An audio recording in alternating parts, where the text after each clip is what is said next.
1991, the year before Barcelona, and my goal for this year was in a World Championships to get a medal. I just thought if I get a medal this year, then that Olympics the following year we can go out and we can get that gold medal. And I came off the 8th hurdle with 2 hurdles to go, and I was in the lead. And I thought, fantastic. And then all of a sudden I turned and I saw a very hairy, scary Russian woman led a squad, and I thought, oh, she could win. She's a really good hurdler. She could win. And then I turned the other way and I saw a very tall, elegant American girl, Sandra Farmer-Patrick, and I thought, do you know what? She could win as well. And as soon as I started worrying about them, nothing to do with me whatsoever, I couldn't influence how they were going to do, I stuttered into that 9th hurdle, hit the 10th hurdle, had a ding-dong with Sandra over the 10th hurdle. Led a squire went on and won.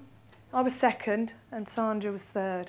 And everyone said, fantastic, you got that silver medal. To me, I said, no, I've just thrown away, you know, a World Championship gold medal because of worrying about something that was so out of my control. And all because of this up here. And I just thought, I've got to do something about it. With 12 months to go before Barcelona, you know, this was all about up here. I didn't believe in myself. So the next person on that team was a sports psychologist, and he was actually David Hemery, and he won a gold medal in Olympics before me. And his first words to me, he says, do you visualise? Do you go out there and think about your race? And I was like, oh, I'll sit on the bed the night before and I'll go through the race. And he went, no, no, no, no, no. He said, you've got to do this now. You know, you've got 12 months. And I was very much, you tell me what I've got to do and I will do it. And it was interesting because when I first started doing this visualisation, it was really hard. You know, all of a sudden I'd be trying to sit and concentrate and I'd be thinking about what I was going to wear that night out or what I was going to eat or something like that. But, you know, the more I did it, the more clearer it came in my mind. And he said to myself, you know, you've got to see yourself, take yourself to that final. And up until this point, it's the most scariest place to be. You know, it might seem silly, I don't know, but I was like, you know, I don't know if I'm ready for that day. And up to that point, your mind just like, whoa, just leave it there, leave it over there, I don't want to know that. But it was about taking yourself to that day. What would that feel like to go out there and run? What would that feel like to cross that line? See yourself, see it in pictures. So I would be there, and he said, you know, when you're training or cleaning your teeth or driving or whatever, try and do this as much as you can during the day. And see yourself in different ways, you know, in black and white, in colour. See yourself in that stadium. See yourself, you know, person running around that track. See yourself watching it on television.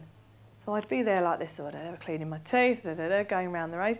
And all of a sudden I'd say to myself, my God, I'm coming in 2nd. What do I do on 3rd? He said, never, ever cross that line. Press stop, press rewind, press play, and make sure you cross that line every single time. The other thing he said to me, see yourself in situations that could go wrong.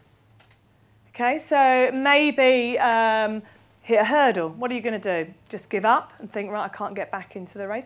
See yourself correcting yourself. How you'd get back into that situation. What if it's pouring with rain on that day? Oh, it's pouring with rain, it's going to muck up my stride pattern, what I'm going to do. See yourself battling against that rain. Every element that could go wrong, whatever, just make sure you know in your mind. But the key is making sure you run that perfect race.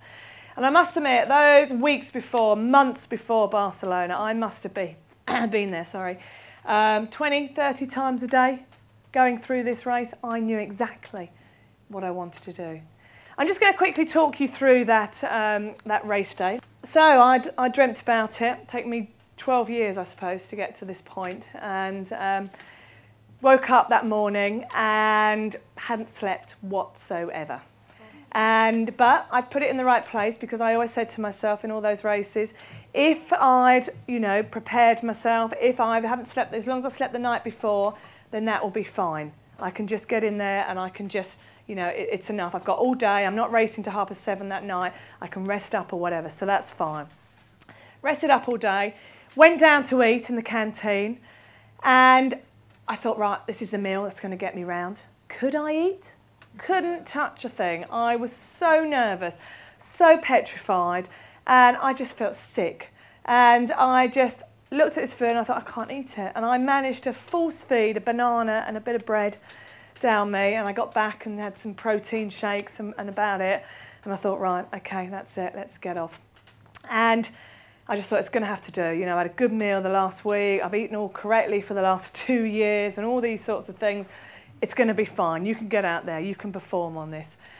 Anyway, start to get ready, and you'll all appreciate this, all the women in the room here. And I spent 2 hours getting ready.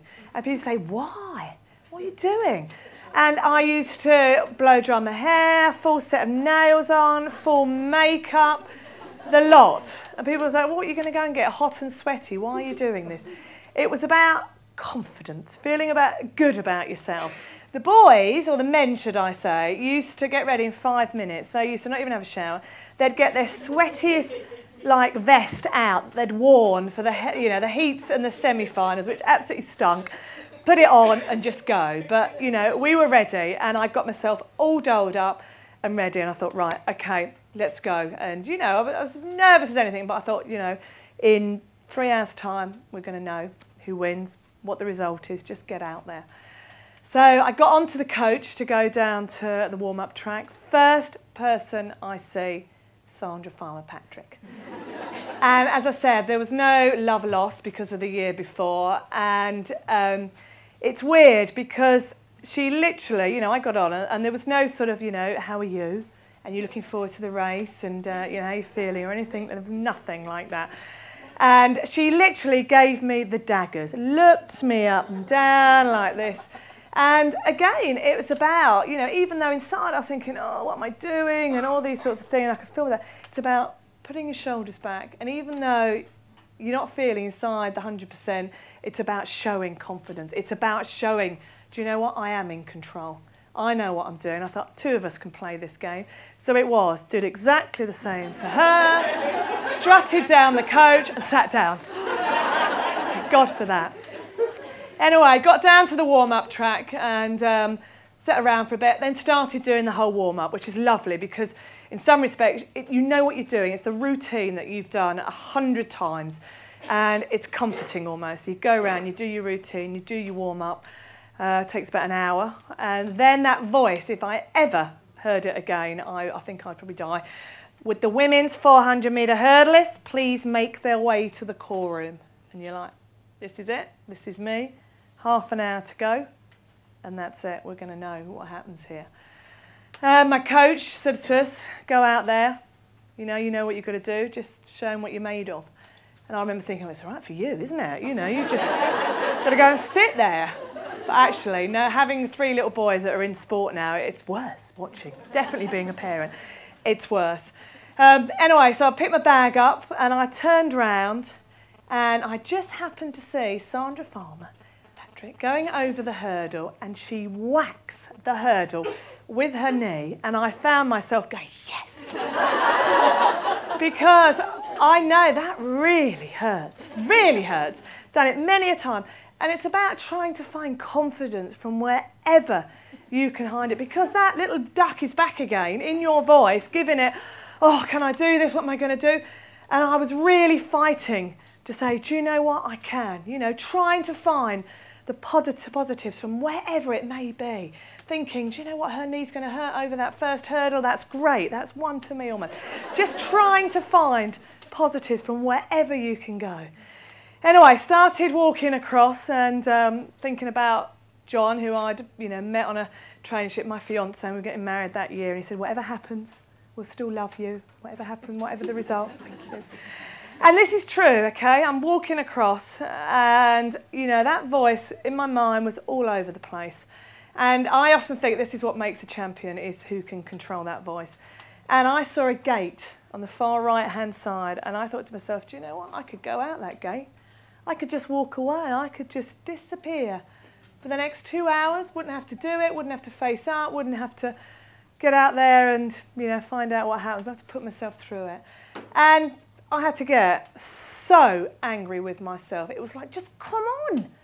Just get in there. All we are asking is for you to do your best. Nothing else. to go in there and do your best you can. So I got myself into the call room, and tiny little room, about the size of this stage. Sandra is still giving me the daggers up and down. Leda Squire is still the mad woman, jumping up and down. She just used to be hyper jumping. And I kept thinking, she's going to be knackered by the time she gets out. She's going to be absolutely exhausted. And I just thought, I am not going to let these guys affect me. And I used to just take myself off, lie down on the ground, put my feet up, and just block them all out. And just said, you're in control here, and went through that race time and time again. Those positive thoughts. Anyway, they call us out, and I'm in lane 3, so we have to go third out onto the track. And normally they take us straight out onto the start line, and you get your blocks ready and whatever. Some reason, and this is, I visualised all this, they took us out onto the 100-metre start line, and we had to walk up the track. And I remember coming up thinking, where are we? You know, I visualised it all in my mind, all this sort of thing, and here I was thinking, where am I? What am I doing? And I look up and I see probably, I don't know, 86,000 people in that stadium. And then all of a sudden, because it's in Barcelona, there was Union Jacks absolutely everywhere. And I'm thinking, there's a lot of people come to support us here. And then I see one flag which says, our Sal, she can do it. And I just could feel myself just going. And I just thought, right, just take control. And I just threw my vision down onto the track and honestly blocked out absolutely everything that was around me.